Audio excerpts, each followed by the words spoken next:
আলোচনা পেশ করব ৪৯ নম্বর সূরার ১২ নম্বর আয়াতটিকে সামনে রেখে। ওমা তৌফিকি ইল্লা বিল্লাহ আলাইহি তাওয়াক্কালতু ওয়া ইলাইহি উনীব। এমন একটি পাপ, এমন একটি গুনাহ, এমন একটি বড় অপরাধ, যে অপরাধকে মানুষ তুচ্ছ মনে করে, অথচ সেই অপরাধ, সেই গুনাহ, সেই পাপ তাকে জাহান্নামে নিয়ে যাওয়ার জন্য যথেষ্ট। আল্লাহ সুবহানাহু ওয়া তাআলার কাছে করজোড়ে প্রার্থনা, আল্লাহ তুমি আমাদেরকে ওই সকল পাপ থেকে বাঁচিয়ে রাখো যে সকল পাপ আমাদেরকে জাহান্নামে নিয়ে যাবে, বলে আমিন।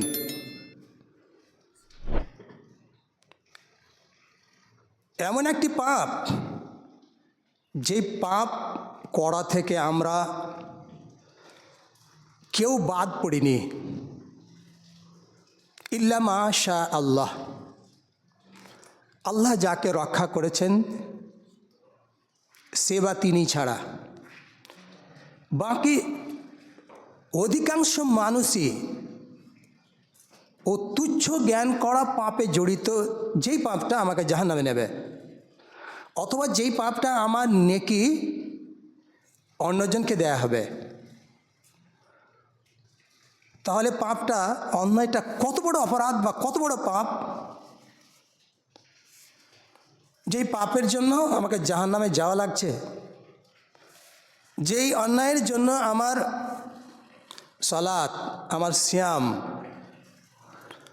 হজ, যাকাত যাহা কিছু করেছি সবই আমার কাছ থেকে চলে যাচ্ছে। আল্লাহ সুবহানাহু ওয়া তাআলা যে কাজটি করতে আমাদেরকে বারংবার নিষেধ করেন, সেই কাজটা আমরা মজা করে করি, অথচ সেই পাপটা আকবারুল কাবাইর, মহাপাপ সমূহের মধ্যেকার একটি মহাপাপ।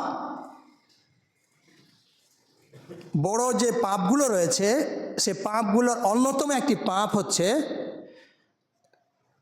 পরচর্চা করা, পরনিন্দা করা, কারো সমালোচনা করা, কারো গীবত করা। প্রতিদিন একটু আধখান আমরা কারো না কারো সমালোচনা করে থাকি, কারো না কারো নিন্দা করে থাকি।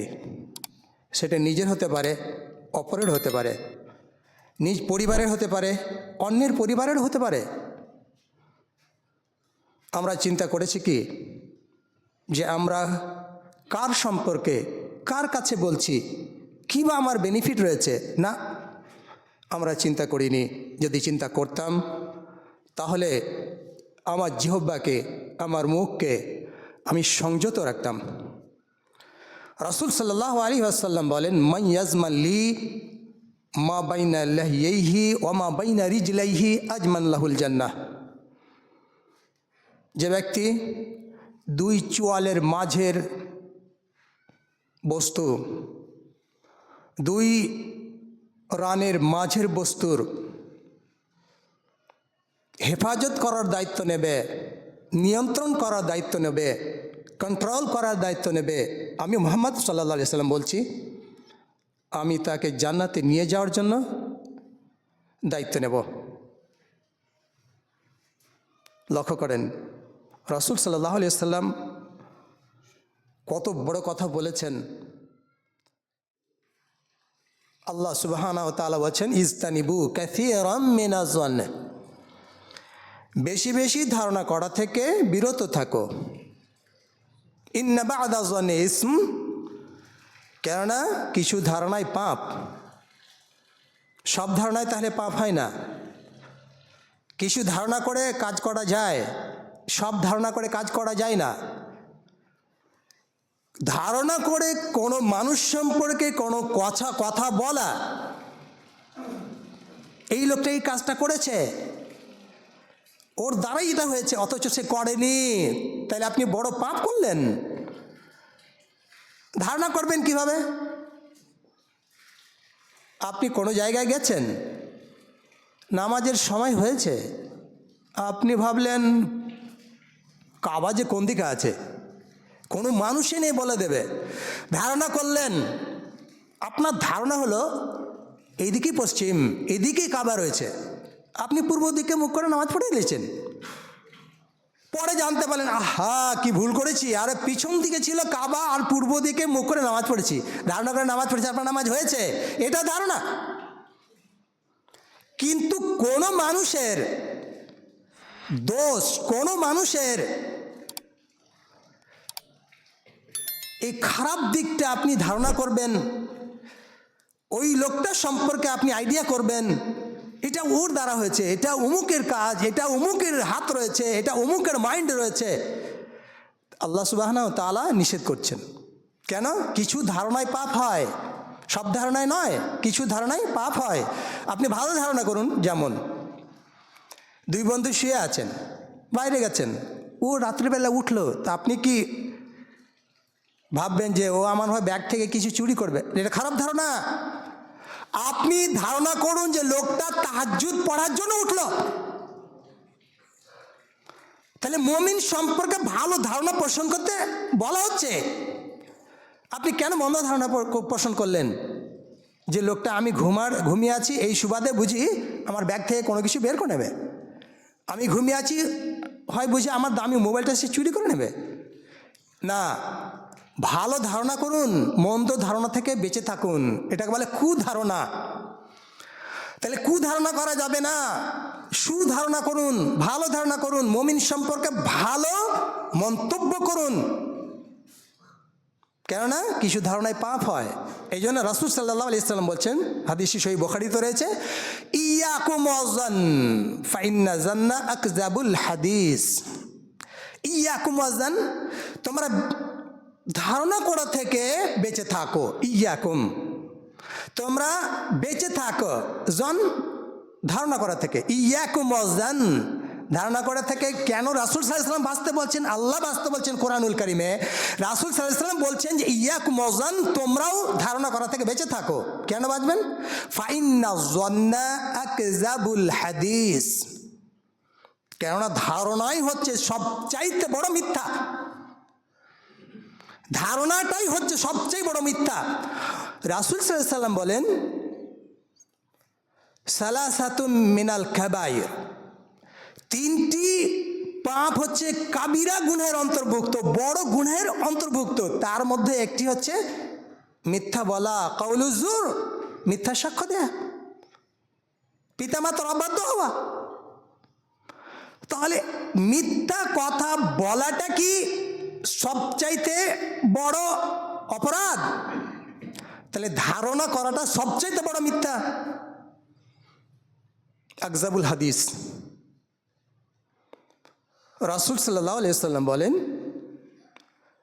আল্লাহ সুবহানাহু ওয়া তাআলা হাদিসে কুদসিতে যেটা বলছেন, হাদিসে কুদসি এটা রাসূল সাল্লাল্লাহু আলাইহি ওয়াসাল্লাম বলছেন যে আনা জন্নি আবদি বি, আনা ইনদা জন্নি আবদি বি, আমার বান্দা আমার সম্পর্কে যেমন ধারণা রাখবে আমি তার সাথে তেমনই ব্যবহার করব। অতএব সে যেমন পারুক তেমন ধারণা করুক। কি বলা হচ্ছে? আনা ইনদা জন্নে আবদি বি, আমার বান্দা আমার সম্পর্কে, আল্লাহ বলছে আমার বান্দা আমার সম্পর্কে যেমন ধারণা করবে, অনুমান করবে, আইডিয়া করবে, আমি তার সাথে তেমনই ব্যবহার করব। এখন সে যেমন খুশি তেমন আমার ব্যাপারে ধারণা করুক। আল্লাহ সম্পর্কে আপনি ভালো ধারণা পোষণ করবেন। রাসূল সাল্লাল্লাহু আলাইহি ওয়াসাল্লাম বলেন, তোমাদের কেউ যেন আল্লাহ সম্পর্কে সুধারণা পোষণ না করে মৃত্যুবরণ না করে। লা ইয়ামুতুন্না আহাদুকুম ইল্লা ওয়া হুয়া ইহসিনু যান্না বিল্লাহ, তোমাদের মধ্যে কেউ যেন আল্লাহ সম্পর্কে সুধারণা পোষণ না করে মৃত্যুবরণ না করে। সুধারণা। আমি আল্লাহ সুবহানাহু ওয়া তাআলার নির্দেশকে ফলো করছি, রাসূল সাল্লাল্লাহু আলাইহি সাল্লামকে সুন্নাতকে ফলো করছি, তারপরেও যদি আমার ভুল ত্রুটি হয় আল্লাহ আমাকে মার্জনা করবেন, ক্ষমা করবেন, এটা সুধারণা। কুধারণা কি? আমরা যেভাবে চলছি, যেমনভাবে ইবাদত বান্দেগি করছি, আল্লাহ বুঝি আমাদেরকে জান্নাত দেবে না, আল্লাহ বুঝি আমাদেরকে জাহান্নামই দেবে, এটা কুধারণা। এই ধারণা নিয়ে মৃত্যুবরণ করো না। লা ইয়ামুতুন্না আহাদুকুম, তোমাদের কেউ যেন মৃত্যুবরণ না করে, ইল্লা ওয়া হুয়া ইহসিনু যান্না বিল্লাহ, সুধারণা পোষণ ছাড়াই। আল্লাহ ক্ষমাশীল, আপনি ধারণা পোষণ করুন, আল্লাহ ক্ষমা করবেন। আল্লাহ রহমান রহিম, পরম দয়াশীল, তিনি দয়া করবেন, তিনি করুণা করবেন। তাহলে ভালো ধারণা পোষণ করতে হবে আল্লাহ সুবহানাহু ওয়া তাআলা সম্পর্কে, মানুষ সম্পর্কে সুধারণা পোষণ করবেন, কুধারণা পোষণ করবেন না। এখানে আল্লাহ সুবহানাহু ওয়া তাআলা হুজরাতে বলছেন, ইন্না বা'দা যানি ইসমুন, কিছু ধারণায় পাপ হয়। তাহলে ধারণা করে করে কোনো কিছু করা যাবে না। আপনি ধারণা করলেন এটাই বুঝি ঠিক। এই যে শাবান মাস চলছে, শাবান মাসের 15 তারিখের সিয়ামটা রাখতে গেলে জাহান্নাম থেকে নাজাত পাওয়া যাবে, এই ধারণা করে আপনি সিয়ামটা রাখলেন, অথচ এই ধারণা আপনার ভুল হয়ে আছে। রাসূল সাল্লাল্লাহু আলাইহি সাল্লাম এই শাবান মাসে বেশি বেশি সিয়াম পালন করতেন। মা আয়েশা রাদিয়াল্লাহু তাআলা আনহা তিনি বলেন, রাসূল সাল্লাল্লাহু আলাইহি সাল্লাম পরস্পর 2 মাস কখনো রোজা রাখেননি, রেখেছেন তো শাবান রমাজান, শুধুমাত্র কয়েকদিন বাদ পুরা শাবান মাসটাই কি করেছেন, রোজা রেখেছেন কয়েকদিন বাদ। আবার রাসূল সাল্লাল্লাহু আলাইহি সাল্লাম বলেন, তোমরা রমাজানকে স্বাগত জানানোর জন্য কয়েকদিন আগে থেকে রোজা রাখিও না।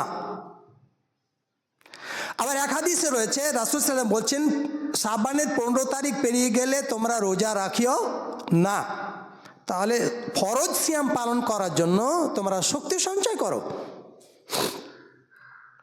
আবার রাসূল সাল্লাল্লাহু আলাইহি সাল্লাম বলছেন যে বাৎসরিক রিপোর্ট আল্লাহর কাছে পেশ করাই শাবান মাসে। এই জন্য আমি চাই যে আমার রিপোর্টটা আল্লাহর কাছে পেশ করা হোক এমন অবস্থায় যে আমি সায়েম, আমি রোজাদার। আবার রাসূল সাল্লাল্লাহু আলাইহি সাল্লাম বলেন যে আমি সোমবারে জন্মগ্রহণ করেছি, আর সোমবারে আমার উপরে নবুয়াত দেয়া হয়েছে, কোরআন দেয়া হয়েছে, এই জন্য আমি সোমবারে সিয়াম পালন করি।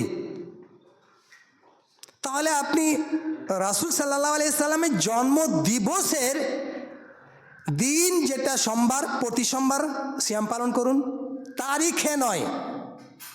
রাসূল সাল্লাল্লাহু কোন তারিখে জন্মগ্রহণ করেছেন এই তারিখের কোনো গুরুত্ব নেই।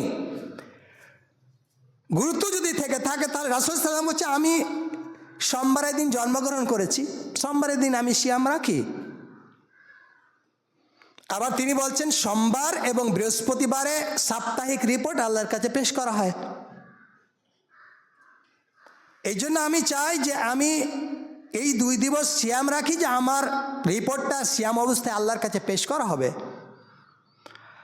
আপনি আশিকে রসুল বলছেন, তাহলে রাসূল সাল্লাল্লাহু আলাইহি ওয়াসাল্লামের যদি আপনি সত্যিকারের একনিষ্ঠ অনুসারী হতে চান, আর হওয়াই উচিত, তাহলে আপনি প্রতি সোমবার বৃহস্পতিবার মানে সপ্তাহের 2 দিন অথবা চন্দ্রমাসের 13, 14, 15 আইয়ামে বীজ সিয়াম পালন করুন। আল্লাহ খুশি হবেন, রাসূল সাল্লাল্লাহু আলাইহি ওয়াসাল্লামের সুন্নাহকে ফলো করা হবে। তাহলে বলছিলাম সূরা হুজরাতের, তাহলে ধারণা করতে নিষেধ করা হয়েছে, বেশি বেশি ধারণা করিও না, ঠিক ধারণা করো, মানুষ সম্পর্কে সুধারণা পোষণ করো, কুধারণা নয়। তারপর ওয়ালা তাজাসসু ওয়ালা ইয়াগতাব, কারো দোষ ত্রুটি পিছনে লেগে যেও না। ওই লোকটার পিছনে কি, ওই পয়সাওয়ালা কি করে হলো, চাকরি কি করে পেল, ও কি করে এতগুলো করলো, আপনি ওর পিছনে লাগলেন। চাকরি ঘুষ দিয়ে নিয়েছে, ব্যবসাতে ঠগাই, এই জন্য সে বড়লোক হয়েছে। এরা জাকাত দেয় না, এই জন্য বড়লোক। এরা গরিব দুঃখীকে দেখে না, এই জন্য বড়লোক হয়েছে। বলছে ওয়ালা তাজাসসু, কারো দোষ ত্রুটি উদ্ঘাটন করিও না, জাসুসি করো না, গোয়েন্দাগিরি করো না। তাহলে জাসুসি করা, গোয়েন্দাগিরি করা নিষেধ করছে আল্লাহ সুবহানাহু ওয়া তাআলা। কার মধ্যে কি দোষ ত্রুটি আছে সেটা তুমি জেনে মানুষের কাছে বলার জন্য ওর পাছে পাছে ঘুরে বেড়াও না। অথচ রাসূল সাল্লাল্লাহু আলাইহি ওয়াসাল্লাম বলছেন, মান সাতারা মুসলিমান সাতারাল্লাহু ফিদ দুনিয়া ওয়াল আখিরা। কোনো মানুষ যদি কোনো মানুষের দোষ ত্রুটি গোপন রাখে, আপনি জানেন আমার দোষগুলো গোপন রেখেছেন, কাউকে বলেনি, ব্যক্ত করেনি। আমি আপনার সম্পর্কে জানি চুরি করেছেন, আমি আপনার সম্পর্কে জানি যে আপনি অন্যায় কাজটা করেছেন, আমি জানি, কিন্তু আমি কোনোদিন কারো কাছে বলিনি, গোপন রেখেছি।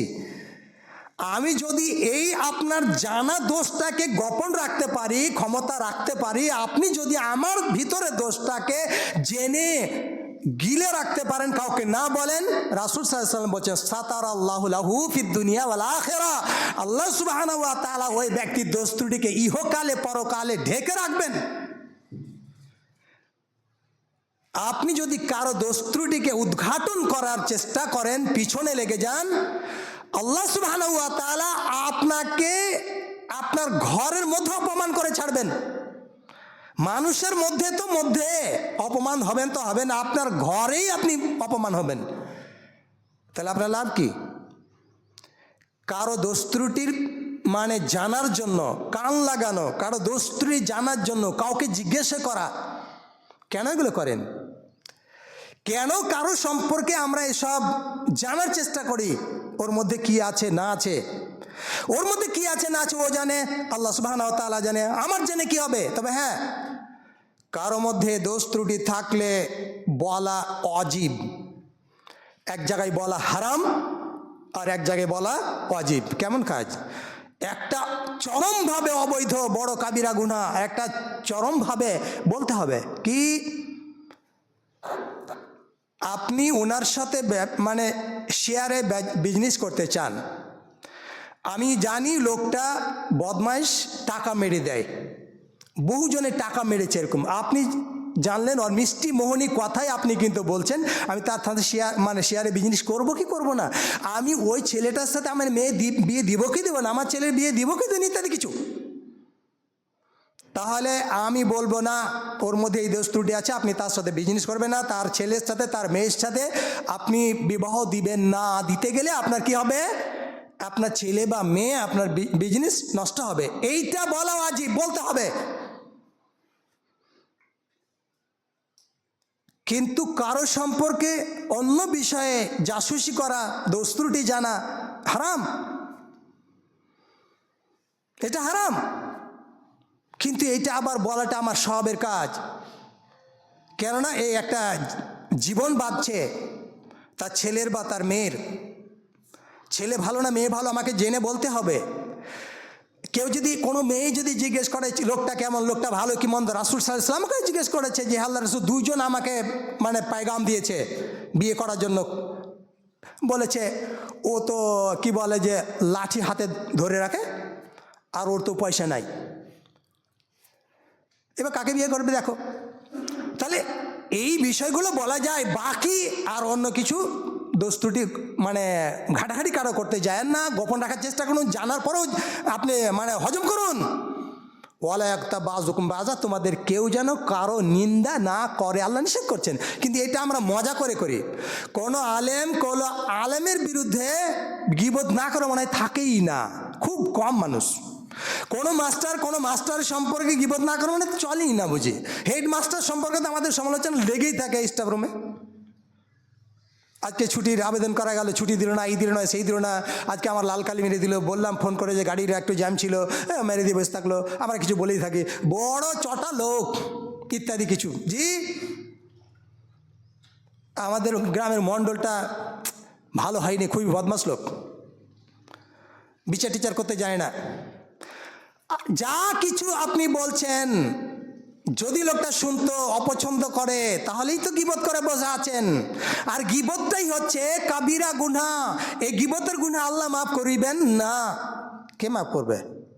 যার আপনি গীবত করেছেন তার কাছে ক্ষমা চাইতে হবে দুনিয়াতে। এটা হুকুকুল ইবাদ, এটা বান্দার হক। এই পাপটা বান্দার সাথে জড়িত পাপ, এটা আল্লাহর সাথে জড়িত পাপ না।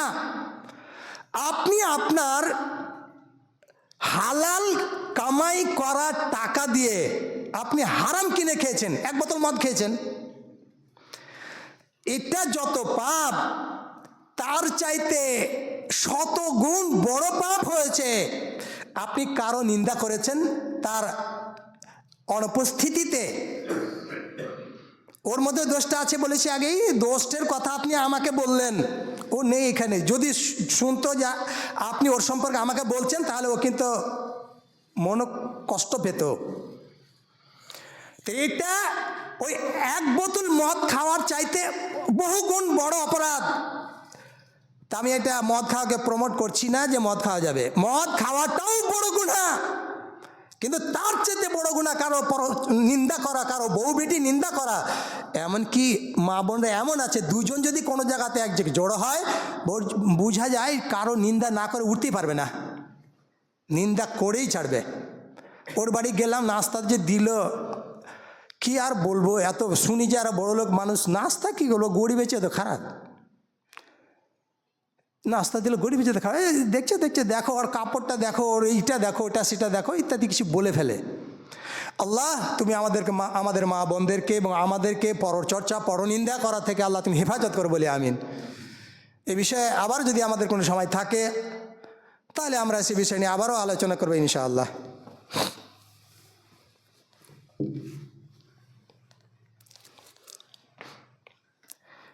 আলহামদুলিল্লাহি রাব্বিল আলামিন ওয়াসসালাতু ওয়াসসালামু আলা সাইয়্যিদিল মুরসালিন ওয়া আলা আলিহি ওয়া সাহবিহি আজমাইন।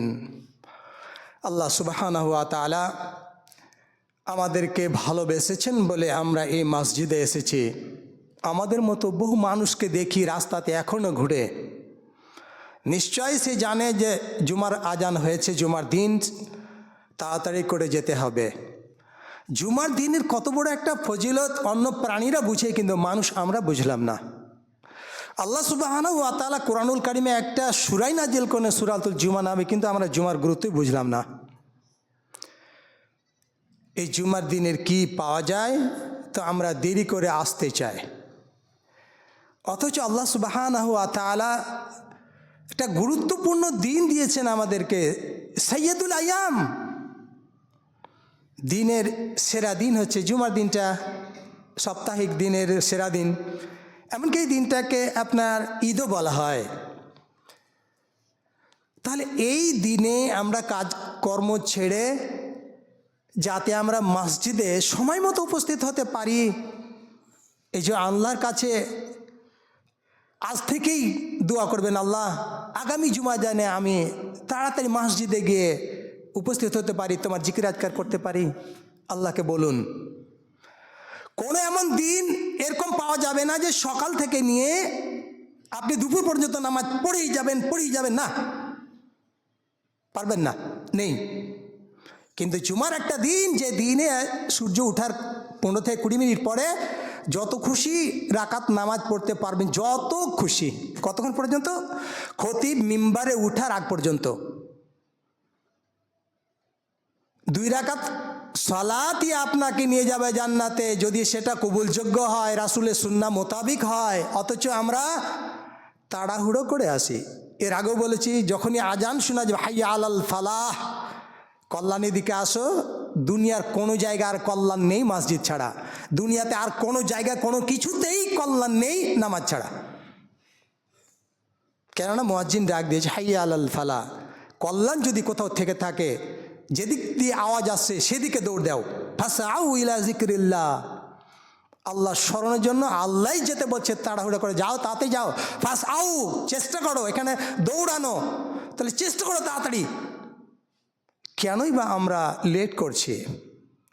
আল্লাহ তুমি আমাদেরকে জুমার দিনে জুমার সালা আদায় করার জন্য খুব তাড়াতাড়ি সময় মতো আমাদেরকে মসজিদে পৌঁছে দেওয়ার ব্যবস্থা করো আল্লাহ, বলি আমিন।